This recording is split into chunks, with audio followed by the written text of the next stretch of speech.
Olá, namastê! Aí estamos para mais uma mini aula do nosso curso sobre mitos relacionados ao yoga. Usando aqui sempre, reitero isto, a expressão mito no sentido de algo desconectado de uma realidade, tá? É claro que a ideia do mito tem suas conotações positivas, quando a gente fala em mito, né, como algo simbólico, as mitologias, mas aqui a gente está colocando o termo mito exatamente nessa perspectiva de algo que muitas vezes se crê tão concreto, tão real, tão factual, sem ter amparo realmente nos fatos, nos estudos.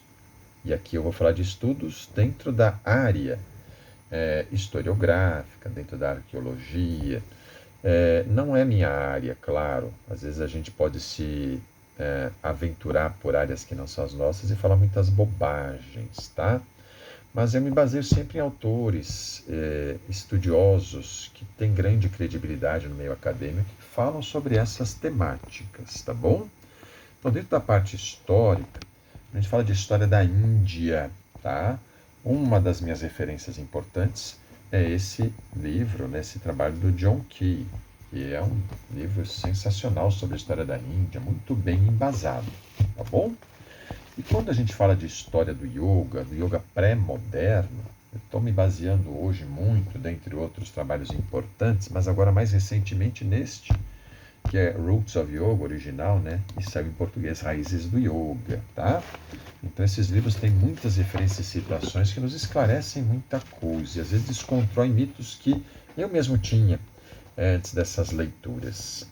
Mas é bom lembrar, quando se fala da antiguidade do yoga e da sua talvez grandiosidade, isso hoje sofre grande influência de alguns movimentos contemporâneos que, de certa maneira, querem se utilizar do yoga para afirmar versões que lhes convêm, tá? Então vou ler aqui algumas passagens tiradas de textos em sites da internet que eu pesquisei ontem mesmo, tá bom? Então, por exemplo, não vou citar autores, não vou citar sites, exatamente por uma questão também ética, que a minha intenção não é criticar aquela pessoa, aquela organização, mas é pensar em cima do que está sendo dito. Tá? Então, uma passagem aqui que eu tirei de um site. O sânscrito, a língua do yoga, o autor fala a língua do yoga, a língua dos deuses. A língua dos deuses, isso é uma afirmação que faz sentido dentro da visão hindu, né? Dentro de outras visões não faria sentido. Mas, enfim, é tido por muitos estudiosos como a mãe de todas as línguas do mundo. Então, a mãe de todas as línguas significa que ela é mais antiga que todas as outras e também é a origem de todas as outras. Gente, cuidado com esse tipo de afirmação que às vezes a gente simplesmente pega e replica, porque isso não é uma informação, isso é uma desinformação. E isso eu posso falar com perfeita tranquilidade, mesmo eu não sendo um linguista ou um historiador. Primeiro, porque o sânscrito é uma língua indo-europeia e muitos idiomas do mundo ainda hoje, idiomas que têm origens muito antigas, são de outros troncos linguísticos. O hebraico é um idioma muito antigo, é de um outro tronco linguístico semítico, que não tem nada a ver com a família indo-europeia. O árabe não tem nada a ver com a família indo-europeia. O chinês, o japonês, as línguas do Extremo Oriente não tem nada a ver com as línguas indo-europeias. Então, como eles podem ser línguas, né, que se originaram a partir do sânscrito? E como se não bastasse, os próprios mapeamentos feitos por estudiosos situam o sânscrito como uma das línguas de origem indo-europeia que vem de outras línguas mais antigas desse tronco. Línguas que hoje talvez não se fale mais, não se conheça mais, mas que são ainda mais antigas, certo? Do que esse sânscrito védico, tá? Ou até o sânscrito clássico, que é posterior ao sânscrito védico, é um sânscrito mais recente, digamos, tá?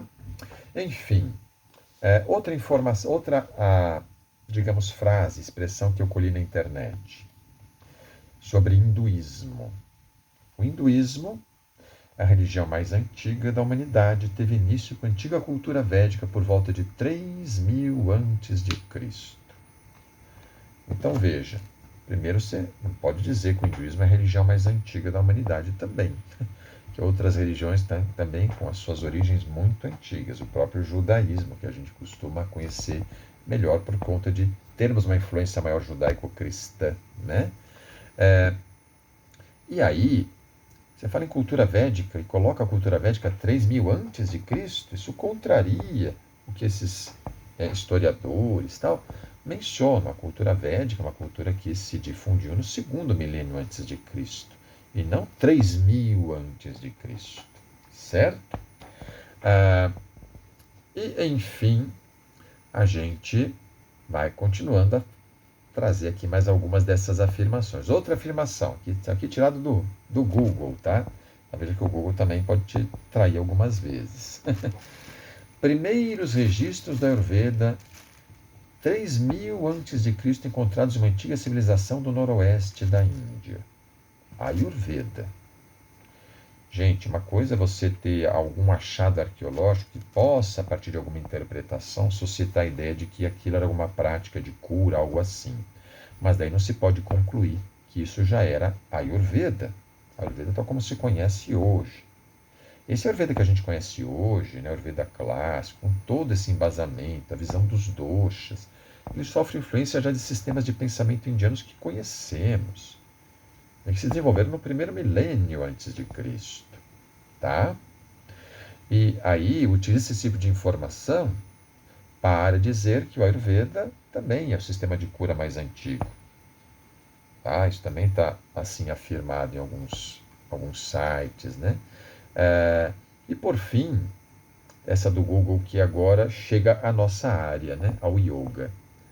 Traços mais antigos do yoga datam de 5.500 anos atrás.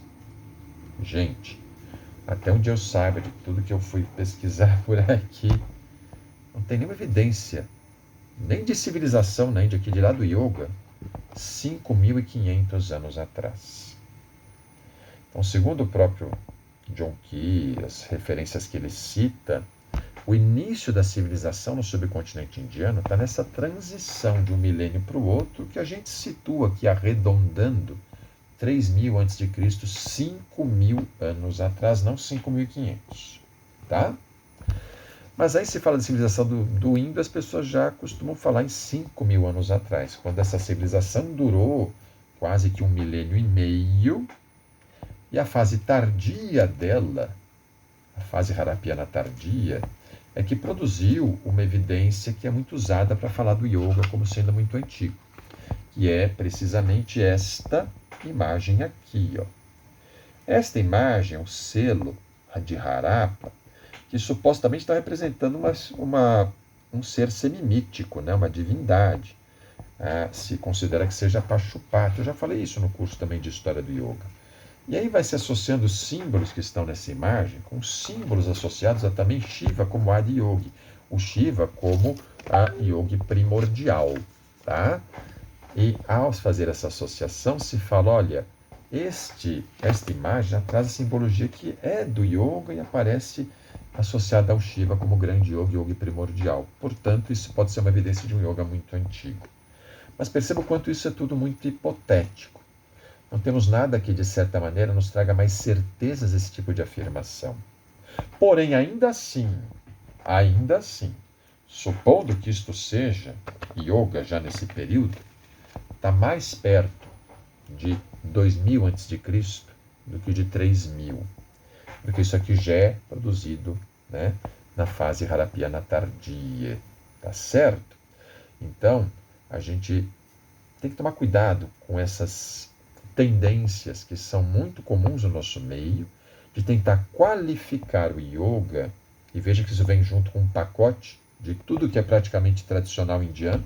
Eu falei do sânscrito, do hinduísmo, do ayurveda, não é só o yoga, né? Mas qualificar tudo isso como sendo mais antigo, primordial, e tudo mais que a humanidade criou veio depois. Perceba que essa narrativa, de certa maneira, eu não gosto do termo narrativa que está tão desgastado, mas vamos lá, né? O termo tem sua validade. Percebam que essa narrativa, ela está, de certa maneira, a serviço de uma ideologia que se quer construir hoje, no nosso meio, quem trabalha com yoga e áreas afins, está muito influenciado por isso, dessa ideia de uma grande Índia primordial, anterior a tudo, superior a tudo. Gosto muito da Índia, amo yoga, trabalho com isso, mas temos que ter digamos, um pouco de honestidade intelectual, né? Para termos uma visão crítica sobre essas afirmações, sobre tudo isso que vem hoje sendo colocado nessa perspectiva, tá?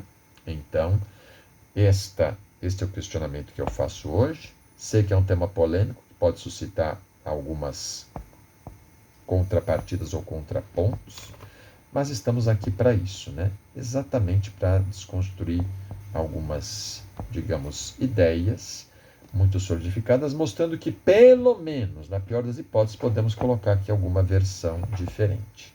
Tá bom? Vou ficando por aqui. Namastê.